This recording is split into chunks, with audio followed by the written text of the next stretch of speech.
आज के परम सम्मानीय संचालक महोदय जी, स्थानीय व दूर दराज से पधारे हुए सभी संत भगवान, बुजुर्गगण, मातृशक्ति, बालक बालिकाएं, सभी के चरणों में यथायोग नमामि नमस्कार, चरण स्पर्श, राम राम साहब। देखिए सज्जन पुरुषों, 10 मिनटें और कम से कम 200 की स्पीड चलेगी तो पार पड़ेगी, मुश्किल है नहीं तो। क्यों कि अभी हाल हमारे पूज्य गुरु जी कहेंगे कि मेरे से पीछे ऐसे ऐसे वक्ता है कि सात बादल को, ब्रह्मांड को फाड़े, कछुक ऐसे कि बाम शायद दबा की सीमा कोई करे, ऐसा भी कहा। लेकिन मजबूरन करना पड़ता है, मजबूरन करना पड़ता है। जैसे कि अभी आले को उदाहरण आया कि कोई रास्ते से गुजर रहा था, कीचड़ था और वो दलदल था, वो उसमें से निकलने लगा, साइड में पगडंडी थी, कोई वहां से खड़ा हुआ था कि भैया यहाँ में दलदल है, फंस जाएगा, मत निकले, यहाँ मैं कि पगडंडी को निकला, कोई ना मैं निकलूंगा, सीधा रास्ता तो ये फंसको बा में, घोटून तक फंसको, गर्दन तक फंसको, मैं शॉर्ट में बात करूं, नाक तक फंसकर बार बार हाथ जोड़ो, पड़ोस में खड़े हुए व्यक्ति ये तेरे हाथ में पकड़ा दे बहू, मैं तो बाहर निकाल लूंगा, तू यहाँ में मत फंसे, बोल मैं फंसो ही क्यों, अब तो मैं यही में मरूंगा, मर जा भैया। जिसको फंसना है वो फंसेगा और मरना है जिसको मरेगा, ये नैतिक सिद्धांत है।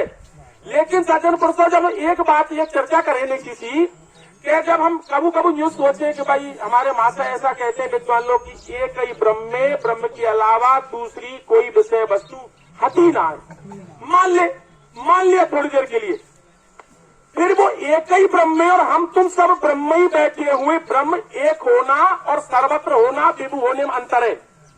परमात्मा विभु व्यापक सर्वत्र होना अलग चीज है, ये किंचित जगत्याम जगत, वो ठीक है सिद्धांत। लेकिन कोई न्यू की ना अहम ब्रह्मास्मि कि मैं ही ब्रह्म हूं, तो हम तुम सब ब्रह्म बने बैठे तो हमारी सकल सूरत अलग अलग क्यों है? एक बात काटे की बात करूंगा मैं, कोई गोरे रंग का है, कोई काले रंग का है, कोई कद में छोटा है, कोई बड़ा है, कोई 4 भी खेत बारो, कोई 100 भी खेत बारो, कब 4 छोरा नौकरे का एक होना है। ऐसी असमानता उस ब्रह्म में कैसे हुई? और एक बात और कहूं मैं मोटी सी, कि जब एक हमारा दादा मरे या एक कोई प्राणी मरे, तुम सब क्यों ना मरे? अरे हम तो ब्रह्म है ना, हम सब ब्रह्म, जब एक ब्रह्म मर रहा हो सब क्यों ना मर रहे? बहुत बढ़िया, बहुत सोचने की बात है सज्जन पुरुषों, पसीना आ जाएगा इस जगह पर। अब यहाँ देखिए, मैं आपको एक एग्जाम्पल देता हूँ, वेद से मान लेते थोड़ी देर के लिए, ये मेरे पिताजी है, मैं मेरे पापा जी का उदाहरण लेता हूँ, दादाजी का उदाहरण लेता हूँ कि ये उनकी लाश पड़ी हुई है, अभी ना बोल रही, ना चल रही, ना सूंघ रही, ना देख रही, ना हिल रही, ना श्वसन क्रिया कर रही, कुछ ना कर रही, बहुत अच्छी बात है। और हमारे शास्त्रकार क्या करे, अभी आले श्लोक बोल के गए, मंत्र पढ़ के गए कि एको देवे सर्वभूतेषु गूढ़े सर्वव्यापी सर्वभूतंतरात्मा कर्माध्यक्ष सर्वभूतवास साक्षी चेता केवलो निर्गुणश्चे। मैं शॉर्ट में बात यूं करूंगा कि वो परमपिता परमात्मा सर्वत्र व्यापक है, विभु है, उसके बगैर संसार में, ब्रह्मांड में कोई किंचित मात्र जगह खाली ना है। अनुर अड़ियान मैं तो मैयान इतना बड़ा है कि जो हम रात को ये सूर्य चंद्रमा आदि देख रहे हैं, ये नीलो नीलो आकाश देख रहे हैं ना, ये सर्व के भीतर है, इतना बड़ा, इससे भी बड़ा।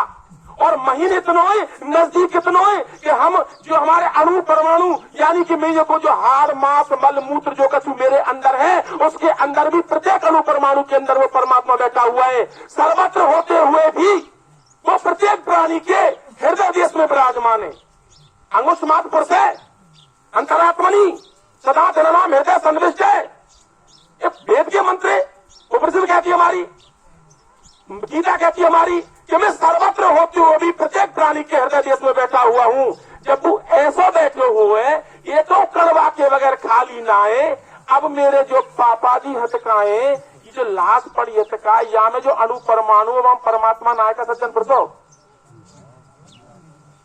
पहले 0/100 नंबर है, हमारे 0/100 नंबर। अभी क्यों ना बोल रहा, क्यों ना चल रहा, क्यों ना हल रहा? अगर वो या में तेबा में, अब यहाँ परमात्मा ना है, मान ले हम परमात्मा ना है, तो ऐसे समझ लेनी चाहिए कि वो अखंड है, वो खंड है, वो में तो वो व्यापक ना है, विभु ना है, सर्वत्र ना है।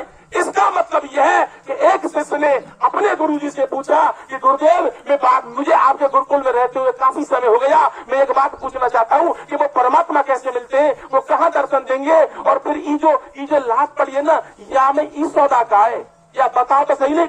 तब आचार्य ने उत्तर दिया कि अस्य विस्त्रम समानस्य शरीरस्य देहिना देहात विमुच मानस्य किम अत्र परसो सते ए तत्वेतत्। उपनिषद का मंत्र बोलता है। आचार्य ने व्याख्या करी कि बेटा सुन, ये क्या सौदा है, ये पूछिए या तू पूछना चाह रहे हो कि कैसे। तब उस आचार्य ने बताया कि अस्य माने इस शरीरस्थस्य शरीर में रहने वाला, विस्त्रम समानस्य शरीर से निकल करके जाने वाला। परमात्मा तो सर्वत्र एक रस है, वो न जाए न आवे, समझ रहे ना। वो परमात्मा एक रस है, लेकिन अब यहाँ में से निकल के कौन जा रहा है, देहात माने, अब संस्कृत के विद्वान बहुत बैठे होंगे यहाँ व्याकरण के शास्त्री। देहात पंचमी विभक्ति यानी कि किसी विषय वस्तु से अलग होना, तो देह से अलग होता है देहिना शब्द है जीवात्मा का। तो वो जीवात्मा जो दूसरा चेतन है, परमात्मा चेतन दूसरा चेतन, जीव अनेक एक श्री मम एव अंश जीव लोके जीवभूता सनातन। सनातन का मतलब है का अर्थ लेंगे आज हम सनातन का सीधा सा अर्थ है कि जबते मेऊ जबते ये, अनादिकाल से जबते मेऊ जबते ये, और जबते ही या को शरीर है, जबते ही प्रकृति है, जबते ही साम्यावस्था में मेरे पास आ जाती है। क्यों? कर्माध्यक्ष है, सर्वभूतवास है, ये सारे कर्मों का लेखा जोखा मैं रखता हूँ, और ये समस्त ब्रह्मांड के प्राणी प्रकृति जो का जितना है ये सब लौट के मोह में ही आवे। इनको कर्माध्यक्ष मैं हूँ, इनको दोनों को जोड़ने वाला मैं हूँ।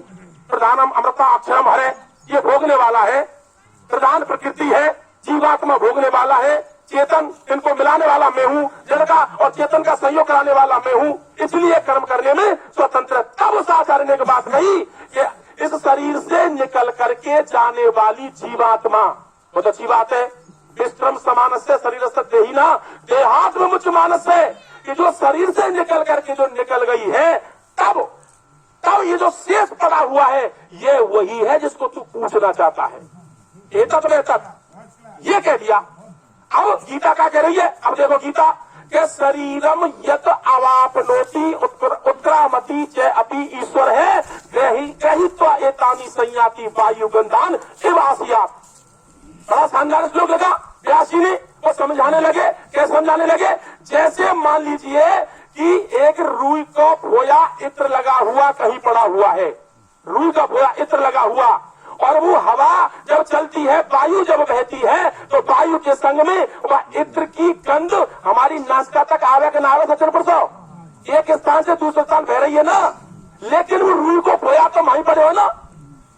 अब सुनो, या तो मतलब क्या है, या तो मतलब यह है कि वो यूं कहना चाहता है कि ग्रहीत्वा एतानि संयाति वायु गंधान एवं आसियात। जिस तरीका से वायु गंध के स्थान से, इत्र के स्थान से, और वो गंध को लेकर के बहती है, ठीक इसी तरीका से इस शरीर रूपी जो इत्र की जो शरीर को जो भोया है ना, या तो भोया कहिए, या में तो जो सौदा निकल के जाए, जो भी खुशबू, लेकिन वो है का चीज, सूक्ष्म शरीर का चीज है, सूक्ष्म शरीर। कौन सा? स्थूल शरीर से जब यहाँ पे सूक्ष्म शरीर, पांचों प्राण, पांचों कर्मेंद्रिय, मन बुद्धि चित्त अहंकार चतुर्थ अंतःकरण प्लस प्राण प्लस उदान वायु, जो प्रधान वायु बताइए, तेजोपी तेजसापी उदान वायु, और उसको अपने अधीन करके सारे उसके लिए, और जीवात्मा के सहित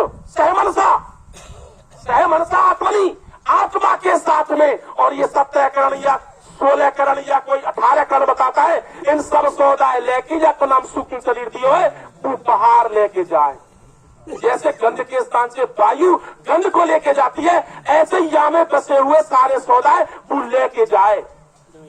जब लेके जा रही है, फिर क्या है कि उसके संग में जो अंतःकरण है, और अंतःकरण का प्रधान मन, कहीं मन बुद्धि, कहीं मन चित्त, लेकिन चित्त के ऊपर एक बात है सज्जन पुरुषों, कि जैसे जीव ने, उस जीवात्मा ने जैसे शुभ और अशुभ जो कर्म करे हटकाए, वे शुभ और अशुभ कर्म दोनों ही और चित्त के ऊपर और चिपक रहे, संस्कार अंकित हैं चित्त के साथ संग में। उसी के अनुसार ही उस जीव के लिए ऊंचे नीचे मध्यम योनि के मनुष्य में देह में सूकर कुत्ता गधा चेटी देवता आदियों में कर्म प्रधान विश्वर रखा। जो जस करे सो तस फल। और यो कहते लक्ष्मण को काहू को सुख दुख निज का तो कर्म भोग सब। अरे अपने कर्मन को फल तो तू भोग लो करेगा।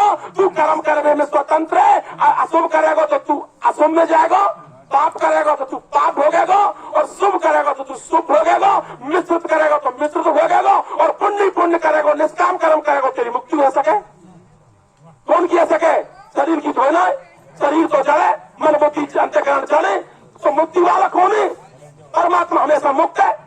तो कोई तो होगा, वो वही है जिसके बारे में हम कह रहे हैं क्या चीज कि ईश्वर जीव और प्रकृति वेद के अनुसार तीनों अनादिकाल जैसे जन परसों। और मैं 1 मिनट और कह दे वो मांगी तो एक में श्लोक की व्याख्या एक मंत्र की व्याख्या करना चाहूंगा कि वेद का मंत्र है प्रथम ऋग्वेद के प्रथम मंडल का और 164 का और 20वां सूत्र हम पढ़ते हैं। वो कहता है, आचार्य कहता है कि त्वा पूर्णा सयाजा सखा समानम वृक्षम